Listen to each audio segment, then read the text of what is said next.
All right, guys, what's going on? Welcome back to the Everything College Football Podcast. Today I'll be doing a Week 12 preview and prediction between Clemson and Louisville going down Friday night in Kentucky. 3.5-point favorites are the Cardinals. 51.5 is the total. 7:30 p.m. Eastern Time on ESPN. Getting things started with the Clemson offense against the Louisville defense. And, it's most certainly been a very disappointing season for Clemson, to say the least. But they're still trying to fight for bowl eligibility, coming off a nice victory against Florida State, where they only manufactured about 319 yards. This passing attack led by Cade Klubnik. I mean, it's up and down, right? That's the biggest problem with this team, is just a boatload of inconsistency. Klubnik, though, he's been pretty good for the most part this year, 68%, 14 touchdowns through the air, 267 yards per game. He's been very efficient as well. He's got 4 straight games of over 73% completion rating, so he's really doing his thing for this offense, showcasing good command for them. Didn't play against SMU. They ended up losing that contest, and then they got outscored by Duke by a point just a couple weeks ago. So Klubnik's been doing good for this passing attack, though. I think after a slow start to the year, where they're off to a 1-3 mark, he's been much better for them. The efficiency obviously has been great. Bryant West go out for the rest of the year. That's not new information, but the return of Antonio Williams came at a perfect time. He's been great for this team. 429 yards, 2 touchdowns. They really missed him, it seemed like, early on in the season. Didn't play a whole lot over the first 3 games due to injury. He's come back, and he's been great. 4 straight games of 50-plus yards. Had 142 against Duke. 62 yards on 6 grabs, another score against Florida State. TJ Moore, nice big play receiver, 536 yards and 4 scores. He's been taking a little bit of a back seat, but he's had 3 games of 90-plus yards this year. Just very inconsistent with his production. Against Troy, he had 1 reception, for example, only 1 against Boston College, 2 against Georgia Tech. So he's been really up and down this year. He's a big play weapon at 6'3", 205 for this offense. Tristan Smith's been doing a little bit for him, too, down the stretch. Over the last couple weeks, Tyler Brown, not really doing much, which is disappointing. For Clemson, though, this team's just been incredibly one-dimensional. They're not very good in short yardage because they can't really run the football. Staying on the field all year has been a problem for them. 36% third down conversion rating. I mean, it's rare when they can hit over 50%. And when they cannot make mistakes that hurt themselves. Adam Randall, though, the converted receiver, having a good year. 570 and 6 touchdowns. 29. He has 26 receptions as well, so a nice versatile player for Clemson this year. Great move to put him in the backfield for this offense. The offensive line for Clemson's really just been abysmal. Left tackle Tristan Leah, he's been no good. I know they've been trying out some different things with Braden Jacobs this year, a guy of a boatload of size. He plays a lot of left guard, though, so Jacobs kind of stuck there while Leah is at left tackle. Jacobs playing solid, but the other guys at that position have been awful this year. Center, Ryan Lynchcomb, has been all right in pass protection, can't run block, though. Right guard's also a problem. And right tackle Blake Miller is the only guy that really has just been consistently good for this offensive line over the last couple of years. For Clemson, this is an offense they're just incredibly inconsistent. Klubnik does a lot of the heavy lifting, and these receivers are forced to make a lot of plays, and Klubnik really just have to be perfect, because even with all this efficiency, they're still barely getting by, it seems. They're still losing games. But nonetheless, things I think for him have been a lot better last couple of weeks. Going up against the Louisville defense, it's a pretty good unit. I think Louisville brings a lot of good pass rushers to the table. Wesley Bailey and Clev Lubin, the 2 transfer portal additions, have been tremendous this year. Renee Conga on the interior has been great as well. George Gerard, Denzel Lowry. I love this defensive line for Louisville. Disappointing to see them come off a loss to Cal. They were 20-point favorites against Cal. I didn't understand why. We had it in our best bets video that Cal would cover. They ended up winning the game outright. Louisville's been very good when it comes to slowing down the run, though. Even against Miami, they dominated them. Virginia Tech had a little bit of success in the first half, nothing in the second. This has been a legit run defense. They're very good. They generate some good pressure as well. I think this is a very good defense. The biggest reason why he struggled against Cal is just because Jaron Kiawe Sagapatole was just so good at firing downfield against this secondary. It's a competitive unit. They give 350 pass yards to him. They were able to pick off Carson Beck 4 times a couple weeks ago in that upset victory. Boston College, they forced them into some tough plays as well a couple weeks back. Virginia Tech, they held him to 46% completion rating and less than 80 yards. So this is a good secondary. Jabari Mack, Tayon Holloway this year at corner have been really good.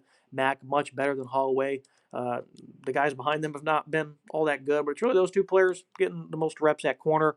In the slot, Antonio Watts having a phenomenal year. D'Angelo Hutchinson, a veteran safety, is also having a dominant season in coverage. So, this is a collectively good group of veterans. And then JoJo Evans, all what he can do, especially as a run defender and a hard hitter.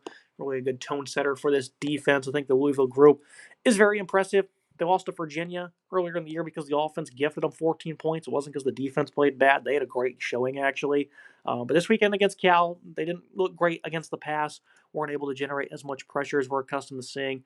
They only have 19 sacks on the year, but they do get a lot of chaos going, and they did end up with 3 sacks against Cal. So very disappointing to see them lose that game, one that certainly got away from them. And we're going to move to the other side of things. And the big reason for that was the Louisville offense was just not in sync. And that's kind of been a problem for them this year. This has also been kind of an underwhelming group from my standards because I really thought Miller Moss would come in here and he'd really elevate this group. And for the most part, he has. I mean, he's got 11 touchdowns passing, 7 rushing touchdowns. It's been great for them in the red zone. A couple of 300-yard games in there.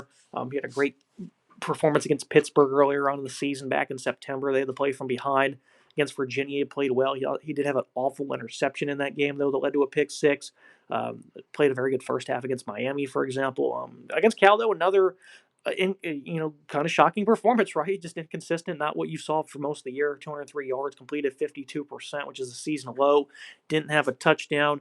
He's got 3 straight games of an interception. So, I mean, they just kind of been way too up and down when it comes to their strength, just not working for them last week, and that's why they lost. Chris Bell, one of the nation's best receivers, 6 touchdowns, 792 yards. Colin Lacey's a nice guy out of the slot. Special teams asset as well. Jaleel Skinner seems like he has more than 15 receptions because he's been such a target for them on a weekly basis. Typically comes up with a big grab. At least that was the case early on in the season. The last 4 weeks, though, been really non-existent for this offense. They certainly need to get him back involved. The run game, they're maintaining. Isaac Brown's going to be down a couple of weeks. That's a significant amount of explosiveness gone. But this is such a deep backfield that Jeff Brom has put together. Keon Brown was able to fill in. He's got 457 and 6 scores now in the year after a 136-yard performance against Cal. Duke Watson, I know he's been battling some injuries. He came back and scored a touchdown this past Saturday. So they're maintaining 154.8 yards per game on the ground. This is a pretty good group. They've been good in conference play. Other than the Virginia game, they were terrible against Miami. They did enough to stay ahead of the sticks in that game. I thought they were pretty impressive against a good defensive line. And then against Cal, they were good, just didn't do enough because the passing attack didn't provide a whole lot of balance. And this offense needs balance. It seems to succeed. They can't really just thrive in one area and get away with it. I think it's a bit of a problem for Louisville. This is a group that's improved on the offensive line. Coming into the season, I feel like their tackles really struggled this season. And they've been maintaining, right? Left tackle, Trevante Sylvester has probably been their best starter. It's been all right. Right tackle, Rasheed Miller's good. They're getting by, I guess is the best way to put it for this group. The interior, though, has definitely been performing well in pass protection. The right guard spot's been awful. Jordan Church was not a good starter for them. But at center, Pete Nigra, a veteran's doing great. And then over at left guard, Lance Robinson's been doing his thing. So they do have some good guys that have been holding up well. The Clemson defensive line, inconsistent group. This is one of the nation's most talented areas. This Clemson defensive line, they're just not playing well at all. TJ Parker, Peter Woods not getting the production you thought. Will Helt, the Purdue transfer, has been great. 10.5 TFLs, 5 sacks. Dabo finally gets on the portal, and the one guy he grabs has been the best player on his defense this year. Parker and Woods, though, they've been good run defenders. They've just not been generating the type of production you figured they would have as pass rushers, and that's caused them to really struggle. DeMonte Capehart as well, pretty good against the run. And I think that's going to be a key area for them, is slowing down this rushing attack. They've been really good this year against the run. They played Georgia Tech, held them less than 150. Weren't really good against Syracuse. Other than that, though, it's really the only blemishes. They just played a great Florida State rushing attack, held them to 110 yards. It's got to be a season low for the Noles because they're putting up an abundance amount of production on a weekly basis. So the Clemson run defense is still legit. Still have a lot of athleticism at linebacker. Still play the game the right way between Sammy Brown and Wade Woodaz. I know missed tackles this year have not been ideal, but I think the linebackers have been pretty strong in that regard. Sammy Brown's been abysmal in coverage, though. Woodaz has been a little bit more fluid in that area, shockingly enough.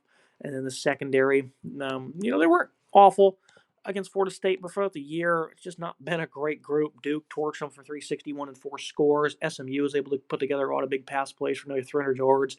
Early on in the year, Syracuse was pitching it all over them. So the secondary's been very underwhelming, and that's where Louisville's going to look to attack.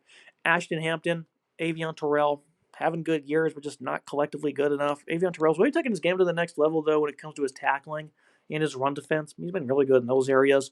Some of the backup corners have been pretty awful, though. In the slot, it's not been a good area. Bazoon Kelly, not been good at all. Ricardo Jones, he's a safety. He's not been very good for this team.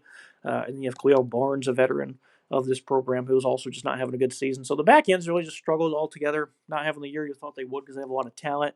Can Louisville, though, get by with not having that balance is the biggest question mark. We have the final analysis and the prediction.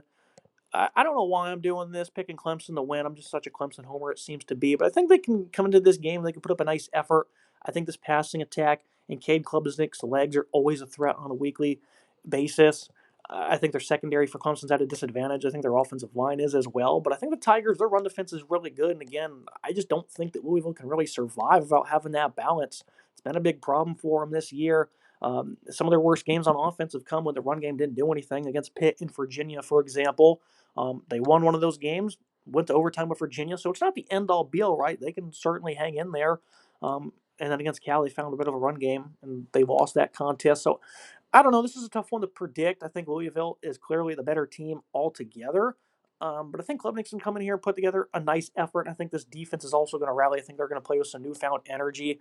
That was a game against Florida State where they probably shouldn't have played as good as they did on defense. And even though their offense was a little bit underwhelming against the defense, it's not really that good. They still have the capability to be successful through the air. And I think you're on a Friday night. A bit of a short week. They're going to be a little bit more amped up to play this game than most people think. And I think the Tigers are still out here fighting and clawing. In the preseason, I picked Louisville to win this game, and I thought it would be a major upset over Clemson. Well, now it looks like Clemson, with how bad they've been, it'd be a bit of an upset for them to come in here and put things to bed. Louisville's still fighting for the playoffs, though. The season's not over by any means just because they lost that one. So this is an important game for them. I think Clemson's going to come in here and play spoiler, especially after what happened last year where they lost in Death Valley badly to this team. So I'm going to take Clemson here as the underdogs. It's tough to pick Clemson because they're just so damn silly. I mean, every week, and if you've watched them play this year, you know exactly what I mean. Losing to Syracuse, getting outscored by Duke. It's been a disaster, but I think they're going to be able to put it together here. They're going to come away with a nice road to victory, kind of shake things up. So it's going to be it for today's episode. Make sure you guys like, comment, subscribe. See you next time.